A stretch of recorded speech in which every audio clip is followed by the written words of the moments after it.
Live from our 7 Tasmania studios, your nightly news with Kim Miller begins now. Good evening. First tonight, Tasmanian tourism and business groups have thrown their support behind a $60 million federal Labor pledge for Hobart Airport upgrades.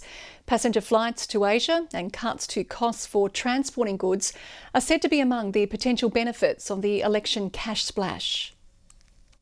A sky-high investment, Labor's landed on the Hobart Airport runway for its latest election promise.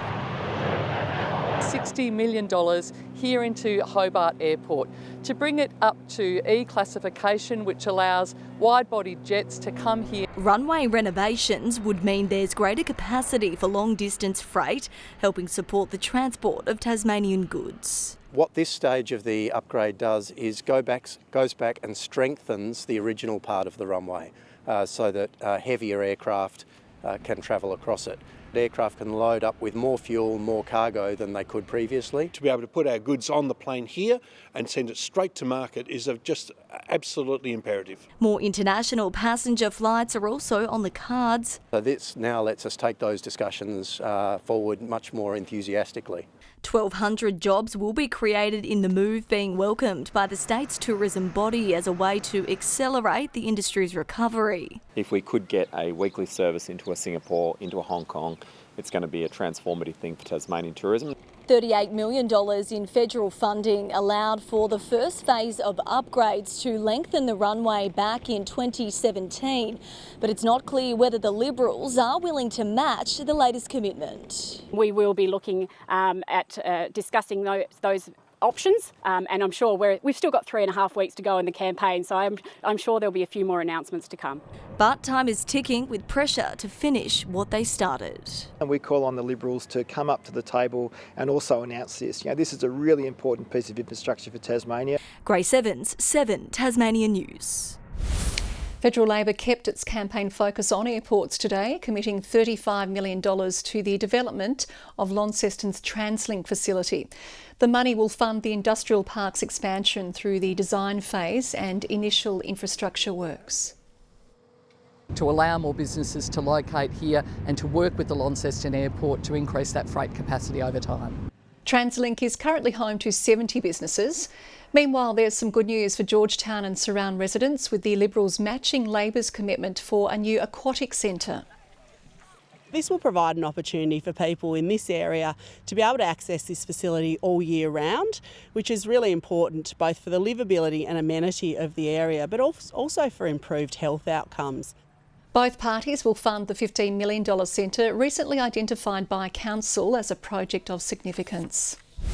Well, Simon Wood has a large lead in the race to join State Parliament. Counting began today to find a replacement member for Bass after Peter Gutwin's resignation. 5 candidates from the 2021 state election are recontesting the count. The former Premier won over 32,000 votes. The count is not expected to finish until tomorrow. Tasmania has reported another COVID-related death, a woman in her 70s passing away in the state's north. It comes as outbreaks at both the Launceston General Hospital and Royal Hobart continue to be managed. There's now 7 cases in each facility, with 958 new infections recorded across the state overnight. 1 person remains in intensive care. The state has been named the nation's best performing economy for the 9th straight quarter, according to CommSec. Comes as Tasmanian businesses are attempting a hiring freeze, with tourists able to taste Tassie once again. Open borders means Tassie tourism is open for business, but they need the workers to do it. Since January, we've recruited over 250 new employees into our business across Federal Group. The dog days of the pandemic have passed for many businesses, and job seekers are the big beneficiary. Federal Group are hollering for help. Something that I personally really enjoy when I see people come in and drop their resumes off the front desk of a hotel. The freshly minted treasurer was spruiking our exploding economy today. We couldn't be more pleased with the employment position here in Tasmania. For people who want to get a job, you can get one right now. Tasmania has once again topped CommSec's State of the States report, named the best performing economy for the 9th consecutive time, with nation-leading equipment investment and setting a state record for dwellings completed. And in the December quarter of last year, we saw like a Donald Bradman kind of figure. We had 999 completions. But this report hasn't produced the Usain Bolt type results of past editions. Tasmania leads on 1 of 8 indicators, down from 4, while 3% wage growth was outpaced by inflation at 4.5%. According to Labor, the rising cost of living feels a lot like storm clouds gathering. Josh Duggan, 7 Tasmania News. Drivers have set off on the first of 6 days of tarmac racing as TARGA Tasmania begins. Locals and motorsport fans turned out in droves as the race returned to its traditional first stage. Rob Macedon reckons he has the best seat in the house for TARGA's Georgetown stage. They'll be at full flight when they come through this roundabout and power on again. So they'll be under brakes, go through the corner, maybe on 2 wheels, and then on the pedal again going down there. The motorhead and owner of Don Mario's Cafe loves TARGA so much he moved to Georgetown. His pride and joy, a 1968 Ford, is on display by the roadside and his cafe is fully booked out. It's car guy's heaven here, mate. Like an elephant's graveyard. Unfortunately, they won't let me char the street out the front. I've only got 1 point left and the coppers aren't going to like me. As the iconic Tasmanian race returned to its traditional opening day stage in its 30th edition, locals lined the roadside to catch a peek, even if some were a little afraid. It's one of probably 3 street stages in the world. I mean, it's really unique. I've loved TARGA, grown up here since I was a kid, so always watched TARGA with my dad and my nunno. My daughter's navigating in one of the cars. She's in Daytona. It's like a fever in the air, so everybody's got TARGA syndrome, if you will. For 6 days, the rumble of engines will be heard across the state in 34 iconic stages, including the Elephant Pass, Guns Plains and Queenstown's 99 Bends. But this year's event will see changes after 3 competitors died in 2021. Motorsport Australia's independent tribunal has since conducted a review with 23 recommendations made and accepted. The 2 key ones for competitors are the speed limits obviously for the open classes down to 200. It has slowed the cars down, and the addition of tyres. They've got 4 more tyres this year than they've had previously, mainly aimed at wet conditions. 2/3 of this year's participants are driving in the controlled tour category rather than racing. But will that ever become the entire event? Motorsport will still always be the heart of us, so the DNA of us. Josh Duggan, 7 Tasmania News. The prisoner who allegedly fled police custody at the Royal Hobart Hospital has pleaded not guilty to a number of charges. They include 1 count of escape and 1 count of resisting a police officer, along with breaching a family violence order. Dale Howlett appeared in the Hobart Magistrates Court via video link today. He's been remanded in custody to reappear in person on May 9. One of the Fingal Valley's long vanquished football clubs is returning to the field one last time, only in a different form. The St Mary's Tigers will roar back to life in a special heritage game when the East Coast Swans wear the former club's colours against Meander Valley. The football ground out the back of St Mary's is a long way from its heyday. Paint peels off the posts, once marking those miracle goals. Locals used to park their cars boundary side the night before games for the best view, and there was plenty of heat coming from the canteen. The ladies in the kiosk, they used to lean out the window. St Mary's kicked the goal, bang the pots and pans and bash the side of the shed. Those days are long gone, but the old St Mary's sash is coming out one last time, although it'll feel a little different. Because a different club, the East Coast Swans, will wear these colours in a special heritage round. It was disheartening when we had to fold up. Kevin Faulkner is 83 and lived in St Mary's his whole life. He says the club's collapse in 2002 was a turning point for the town itself. Losing something like that, it is the heart of the town. And there's nothing to replace it. And what's left is dwindling. The club rooms, built by volunteers in the 70s, is soon being demolished. Only old photos and some memorabilia remains. Even the premiership pennants are missing, making the Tigers' last roar even more poignant for those who have spent most of their lives linked to the club. It took me 3 years to watch an AFL game after the St Mary's Football Club finished. The big part for me will be catching up with mates. When the club broke a 25-year premiership drought in 1972, St Mary's became a party town. The story goes they closed the streets, the pub's balcony nearly collapsed, and no one went to work for a week. Moments the town will relive in the NTFA game on May 7, which ironically has been organised by old rival St Helens through its modern day incarnation, the East Coast Swans. We've honoured a few teams in years gone by, Mathina, Pioneer, Gladstone last year. Healing the wounds of those heated playing days by celebrating the region's rich football history. Tom Johnson, 7 Tasmanian News. Tasmania is turning teal for Sexual Assault Awareness Month. With the state's sexual assault referral rates rising, a local service is among many adopting the slogan, "Only yes means yes."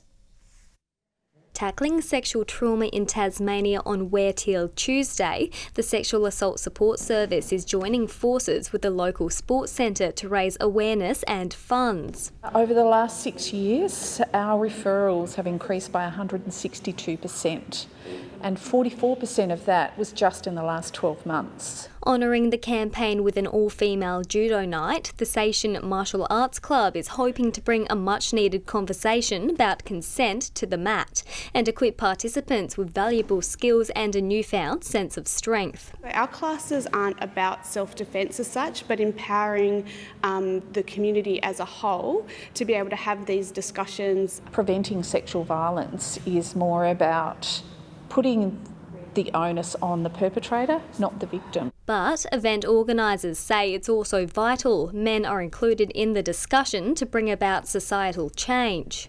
The money raised at tonight's classes will go towards the Sexual Assault Support Service, which is rolling out consent education in Tasmanian schools.